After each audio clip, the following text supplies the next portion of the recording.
Allah Teala Ali İmran suresinin 146. ayesinde buyurur: "Ne çok peygamberler olub ki, onlarla yanaşı möminlər düşmənlərə qarşı vuruşublar. Bu ribbiyunlar o kəslər idi ki, onlara baş verən hər hansı bir müsibətdə nə süsləşərlər, nə zəifləyərlər, nə də ki, zillətə təslim olarlar." Möminlər belə olmalıdırlar. Nə süsləşməlidirlər, nə zəifləməlidirlər, nə də ki, zillətə təslim olmalıdırlar. Əgər çətinliklər zamanı istiqamət göstərsələr, möhkəm iradə ilə qabağa getsələr, Allah Teala buyurur: "Vallahu ma'as-sabirin."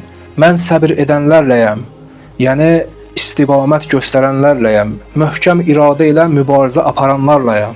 Bu çətinliklər bir gün böyük bir ordu ilə üz-üzə dayanmaq ola bilər. Bir gün hər hansı bir başımıza gələn bəla ola bilər, müsibət ola bilər. Hər bir halda möhkəm iradə ilə istiqamət göstərmək lazımdır. Mübarizə aparmaq lazımdır. Belə olanda Allah o kəslərlədir və onlar Allahın izni ilə qalibdirlər. Bəziləri çətinliklər zamanı süslük göstərirlər. Qarşısında böyük bir ordu görsə süslük göstərər, təslim olar, zillətə boyun əyər.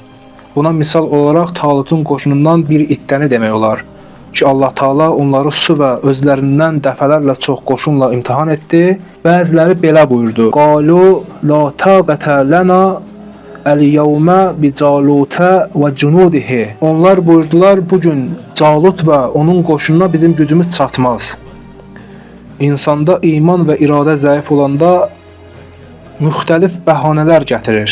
Bizim imanımız olmalıdır ki, bizim hər bir işimizin arxasında Allah var. Onlar ki, Allaha söykənirlər, böyük iradə ilə qabağa gedirlər və istiqamət göstərirlər, belələri qalibdirlər. Kəm min fi'ətin qalilətin qalibət fi'ətən kəsirətən bi iznillah. Onlar Allahın izni ilə qalibdirlər.